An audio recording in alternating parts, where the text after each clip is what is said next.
Controversy চাচ্ছিস তাহলে controversy সেই লেভেলেই হোক, ভিউজটা দরকার তো, তাই না?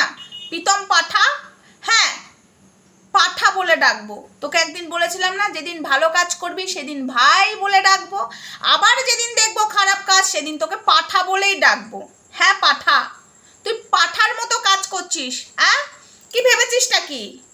তুই কি ভেবেছিসটা কি চুলকিয়ে যাবি আর আমরা কিচ্ছু জানতে পারবো? আমরা সব জানতে পারছি প্রীতম, তুমি যা করছো সবটা সবার সামনে আনার টাইম হয়ে গেছে আমাদের। এবার তুমি কোথায় মুখ লুকাবে দেখো, যে কজনা তোমাকে দেখছে সে কজনাও তোমাকে দেখবে না। হ্যাঁ তোমাকে তো আর কেউ পাত্তাও দিচ্ছে না, পুষছেও না।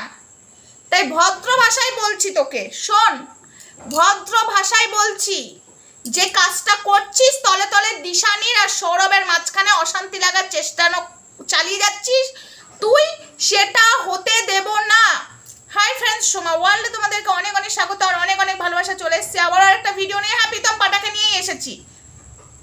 এতটাই চুলকানি, আরে দিশানির রেজিস্ট্রি হয়েছে কি হয়নি, তোর এত চুলকানি কেন? আর কিছু ভিউয়ার্সদের এত চুলকানি কেন তোর চালা চামুন্ডাগুলোর?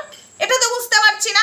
যদি রেজিস্ট্রি হয়ে থাকে তাও ভালো কথা, না হয়ে থাকলে তাও ভালো কথা, তোর ঘাড়ে তো ঝুলছে না, তুই আবার নতুন করে ঝুলাতে চাইছিস আর ও ঝুলবে না, ঠিক আছে?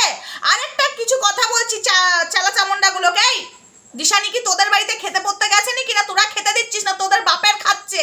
ওর রেজিস্ট্রি হয়েছে কি হয়নি, তোদের এত জ্বালা কিসের? হ্যাঁ ওকে থ্রেট দিচ্ছিস, এত থ্রেটটা কিসের? হ্যাঁ আমি ভেবেছিলাম বলবো না, তোকে একটা কথা বলছি শোন, দিশানিকে থ্রেট দেওয়ার আগে আমার সামনে আয় তো দেখি, সব কটা মানে র্যাম্পার ছুলে দেবো। অনেক সহ্য করেছি, এবার কন্ট্রোভার্সির লেভেল সেই লেভেলে যাবে। কি ভেবেছিসটা কি? হ্যাঁ ভেবেছিসটা কি কিছু বলবো না এটা ভেবেছিস? ভুল ভাবছিস, ঠিক আছে? রেজিস্ট্রি দিশানির হয়েছে কি হয়নি, ধর হয়নি, তোদের কথা মতোই ধর হয়নি, তো তোদের ঘাড়ে ঝুলছে না, তোদের বাপেরটা খাচ্ছে দিশানি।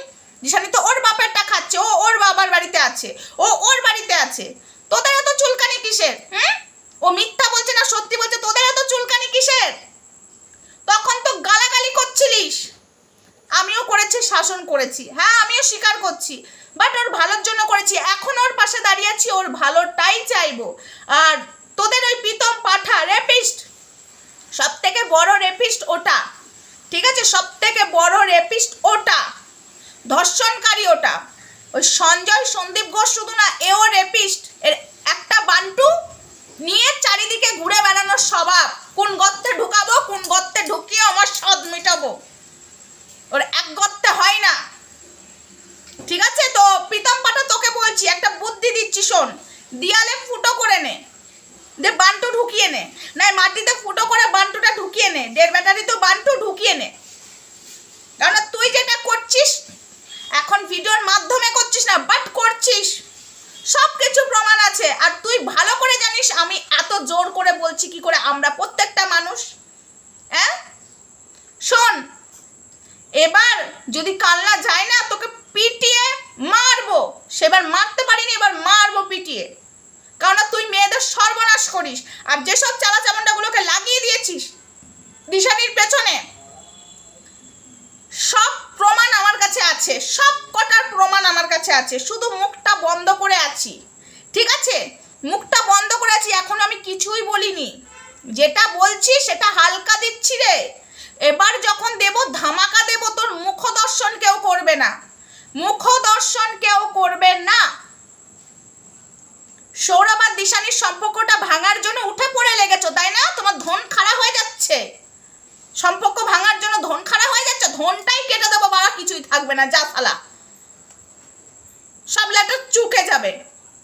তুমি যেগুলো চক্রান্ত চালাচ্ছ না সৌরভ আর দিশানির সম্পর্কটা ভাঙার জন্য, সব কিছু প্রমাণ আমার কাছে চলে এসেছে, আর সব ধরে ফেলেছি। তুই করছিস, তুই কি ভেবেছিস রে? ওই দিদিটা কে ছিল, ওই যে মেসেজ করছিল সেই দিদিটা কে ছিল? একটু দেখ তার আইডিটা।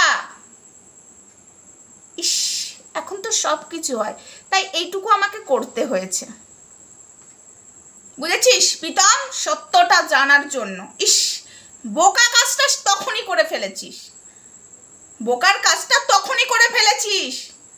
এই দিমাগটা তোর যতটা আছে আমাদের তার থেকে বেশি আছে, তোর থেকে আমরা বড়, তোর থেকে অভিজ্ঞতাটা আমাদের বেশি, ঠিক আছে?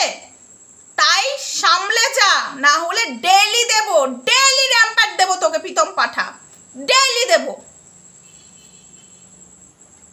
আর স্ট্রাইকের ভয়, স্ট্রাইক দিবি, এবার স্ট্রাইক দিবি বলেছিস না, স্ট্রাইক দিবি।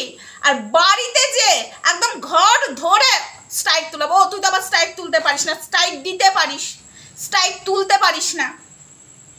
স্ট্রাইক দিতে পারিস, আমার স্ট্রাইক তো এখনো তুলতে পারিস নি। স্ট্রাইক দিতে পারিস, তুই তুলতে পারিস না, কিন্তু হাত সুরসুর করে। তোর মধ্যে কোনো ভালো কাজই নেই, ভালো কাজই নেই।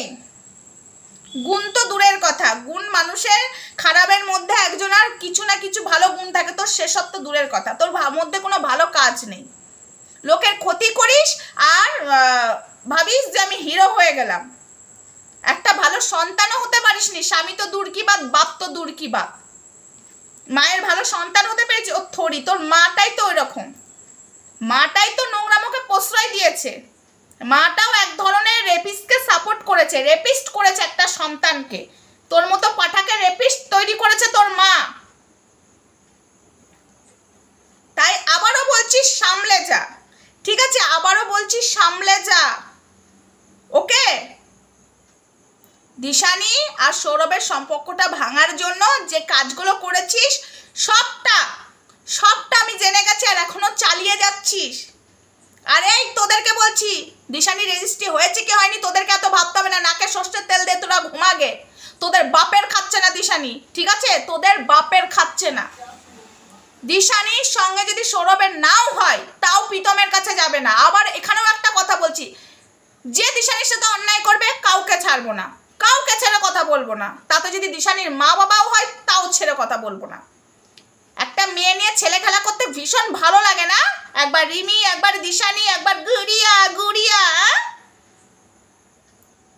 সবাই পাগলা চু কপালে সি লাগিয়ে বসে আছে, ঠিক আছে? চল ফট। আর প্রীতম তোকে বলছি, কন্ট্রোভার্সির লেভেল এবার শুরু হলো। রেপিস্ট, তোর নামও রেপিস্ট, তুই রেপিস্টদের মতো কাজ করছিস, ধর্ষণকারী তুই একটা। তোরও ফাঁসির দাবি করবো এবার, লজ্জা লাগে না?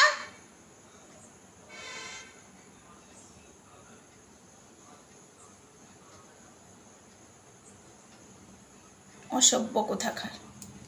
তো যাই হোক বন্ধুরা, ভিডিওটা তো এইটুকু। নেক্সট ভিডিও নিয়ে আসছি, ভিডিওটা অনেক বড় হয়ে যাচ্ছে, নেক্সট ভিডিও নিয়ে আসছি। হ্যাঁ, ওর মাকেও ছুলবো, ওকেও ছুলবো নেক্সট ভিডিওতে, ওয়েট করো, আসছে আমার নেক্সট ভিডিও।